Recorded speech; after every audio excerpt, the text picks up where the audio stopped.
Hello guys, कैसे हैं आप लोग। उम्मीद है आप लोग फिट होंगे, ज़बरदस्त होंगे, मज़े में होंगे, बढ़िया होंगे और बढ़िया तरीके से हमारे रिएक्शंस को एंजॉय कर रहे हैं। मेरा नाम है तलहा। मोहसिन गाइस। तो गाइस, रमन सागर श्री कृष्णा एपिसोड नंबर 1 और 2 का पार्ट नंबर 1 लेकर आ चुके हैं। जो गाइस लास्ट एपिसोड थी वो बहुत ही इमोशनल, सैड और एंड पे थोड़ी हैप्पीनेस भी हमें देखने को मिली। वो भी हम आपको बताते चलते हैं कि क्या थी। Most of the episode sad ही थी कि जिस तरह की मोमेंट्स हमें देखने को मिली। आप वाली बात के कई दफ़ा तो हम अल्फाज ही नहीं बयान कर पाते हैं। मतलब कि कई दफ़ा मेरे माइंड में भी होता है और मेरे ज़ुबान पे भी होता है कि यार मैं ये बोलूँगा, लेकिन जब नहीं बोल पाते हैं, बोलना चाहते भी हैं। कठोर से हमें सुदामा जी ने देखना था, उन्होंने देख लिया। उन्होंने अपनी अंतिम प्रतीक्षा भी दे डाली। तो मोहसिन भाई मैंने फिर हमें कृष्णा जी और रुक्मिणी जी देखने को मिला कि उन्होंने कृष्णा जी किस तरह रुक्मिणी जी को बताया था कि अब खुशहाली का सूरज उदय होने वाला सुदामा जी की जिंदगी में। आज ही वो दिन आ नहीं गया पर वो आने वाला है। जैसे मोहसिन भाई रात से दिन होता है आहिस्ता आहिस्ता आहिस्ता आहिस्ता, इसी तरह अब उनकी लाइफ में भी कि वो चेंज आने से पहले उनके अपने अंदर परिवर्तन आना जरूरी है। तो वही परिवर्तन वाला ताला भी टाइम पीरियड चल रहा है। तो देखते हैं अब हमें क्या देखने को मिलने जा रहा है। चलते हैं वीडियो की तरफ, क्योंकि ये मूवमेंट हम भी देखना चाहते हैं कि किस प्रकार परिवर्तन आता है। के हाथों घाव लेकर आ गया है।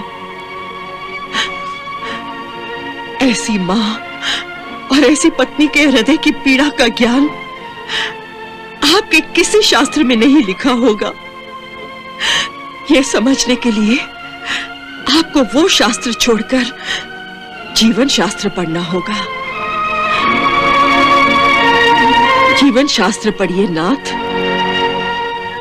और जो मैं कहती हूं उस पर विश्वास कीजिए। मुझसे अब और सहा नहीं जाता।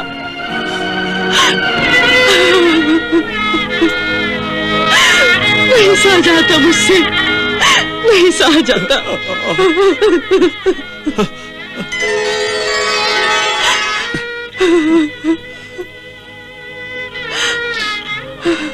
नहीं वसुंधरे, नहीं।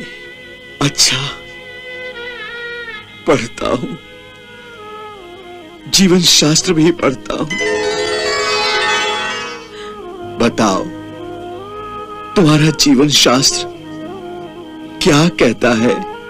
देखिए, जब आप मेरी खातिर एक भोग विलास से घिरे हुए राजा के पास जा सकते हैं, तो फिर मेरी ही खातिर आप अपने श्री कृष्ण के पास क्यों नहीं जा सकते?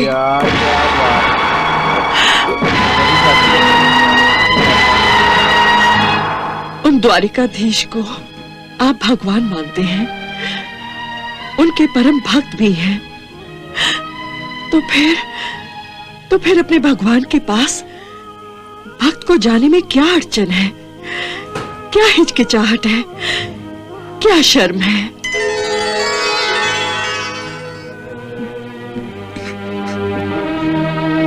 शर्म? मुझे भगवान से मांगने में कोई शर्म नहीं, कोई लाज नहीं। भगवान के पास जाने में कोई हिचकिचाहट नहीं। परंतु हिचकिचाहट है अपने मित्र के सामने हाथ फैलाने में। उससे एक पुरुष की मर्दानगी को चोट लगती है। इसलिए मैं एक मित्र के द्वार पर जाने से हिचकिचा रहा हूं। परंतु क्यों नाथ, आप उनके पास जाने से क्यों हिचकिचा रहे हैं, जिनका नाम लेकर सारा संसार जीता है? वो तो दीनों की सुध लेने वाले हैं, इसीलिए दीन दयाल कहलाते हैं। देखिए, आप इस तीसरे पन में भी इन दयाहीन संसारियों के द्वार पर भिक्षा मांगने जाते हैं, परंतु उस दीन दयाल के द्वार पर क्यों नहीं जाते? वो तो मांगे बिना ही सब कुछ देने वाले हैं। वो तो तीनों लोगों में सबसे बड़े दानी हैं। तुम ठीक कहती हो वसुंधरे। मेरे श्री कृष्ण तो ऐसे ही है, परंतु वो उनका भगवान रूप है। लेकिन जैसा मैंने कहा, मेरा उनका एक दूसरा रिश्ता भी है, मित्रता का। मित्रता के कुछ आदर्श होते हैं। जहां मित्रता का भाव होता है, वहां दोनों में बराबरी का भाव होना चाहिए। भले ही एक धनी हो और एक गरीब हो, फिर भी वो एक दूसरे के साथ बराबरी का व्यवहार करते हो। देखो वसुंधरे, मैं भगवान की दया सहन कर सकता हूं, परंतु एक मित्र की दया सहन नहीं कर सकता। इसलिए बड़ों का कहना है, किसी मित्र के घर पर खाने को तभी जाना चाहिए जब आप भी उसको अपने घर बुलाकर उसे खाना खिला सकते हो।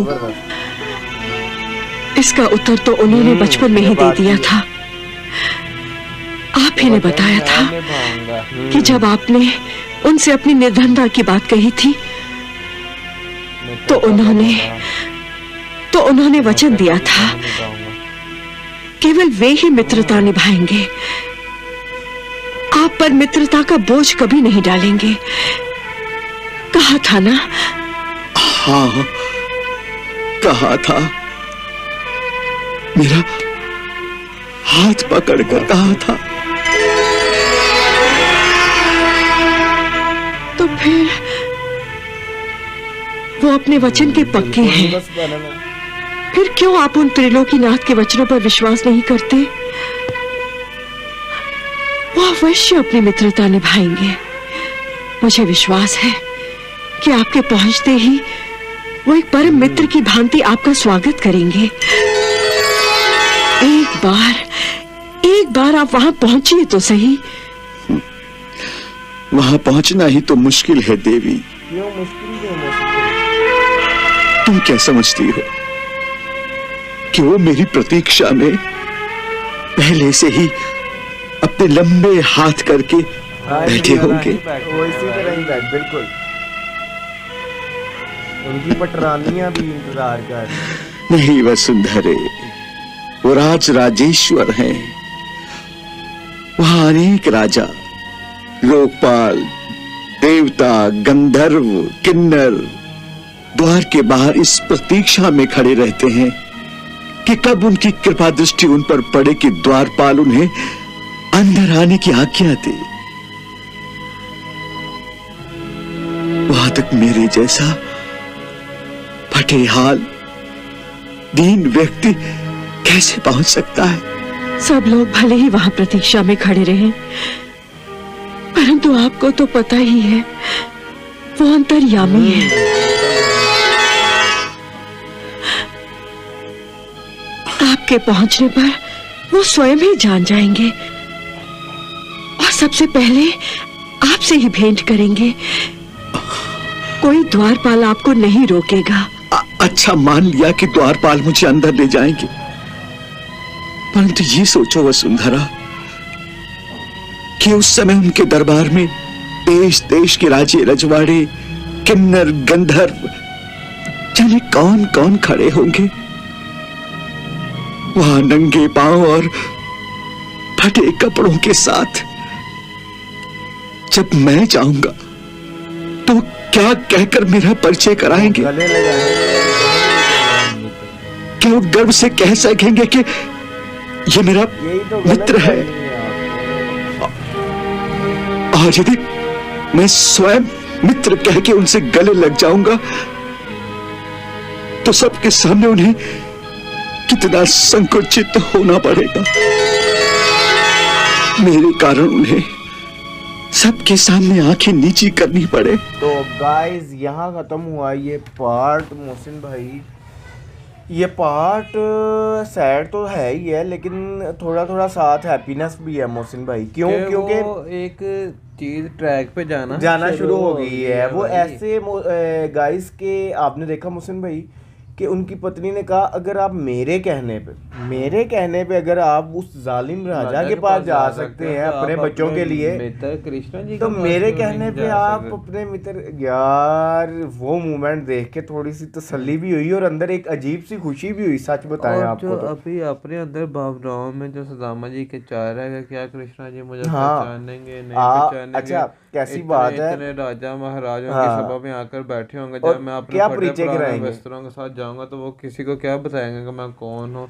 वो अपनी लंबी लंबी भुजाओं के साथ मेरा स्वागत कर रहे होंगे कि सबसे बड़ी बात क्या द्वार पर मुझे अंदर भी जाने देंगे कि वहां तक पहुंचना ही मेरे लिए सबसे मुश्किल है। और उसके बाद मोहसिन भाई आप ये देखो ना कि कृष्णा जी ने कहा था आहिस्ता आहिस्ता परिवर्तन आएगा, और वो हमने देखा आना शुरू हो गया है कि पहले वो थिंक ही नहीं थे करते। आप देखो उनकी थिंक कहाँ तक चले गया कि अगर मैं वहां जाता हूँ क्या द्वारपाल वो अंदर जाने देंगे, क्या कृष्णा जी हाथ फैला के खड़े होंगे, क्या वो मुझे पहचानेंगे, और क्या वो अपने राजाओं के साथ मेरा सामने क्या परिचय करवाएंगे। और फिर आप देखेंगे सुदामा जी की पत्नी ने उन्हें इस बात को स्मरण दिलाया जब वो कह रहे थे ना कि मैं इस चीज का कायल हूँ कि मित्रता के यहाँ मित्र के यहाँ तब भी जाया जाए जब आप खुद भी मित्र को अपने यहाँ बुलाकर उसे भोजन ग्रहण करा सके, दावत दे सके। और मैं अभी इस हालत में नहीं हूँ कि मैं उन्हें बुला सकूँ। तो उन्होंने कहा कि अगर आपको याद हो तो आप ही ने मुझे बताया था कि कृष्णा जी ने मुझे वचन दिया हुआ है कि मित्रता मैं कर रहा हूँ, तो मित्रता निभाऊंगा, उत्तरदायित्व भी मैं ही निभाऊंगा, मित्रता को कोई बोझ भी नहीं आएगा। तो ये सब मोमेंट्स इस पार्ट में जानने को नेक्स्ट क्या होने वाला है ये तो नेक्स्ट पता चलेगा। एक्साइटेड होने वाला है। यहाँ तक ये वीडियो अच्छी लगी तो लाइक शेयर कमेंट और हमारे चैनल को सब्सक्राइब करना मत भूलिएगा। मिलते हैं नेक्स्ट वीडियो नेक्स्ट पार्ट के साथ। Love you India.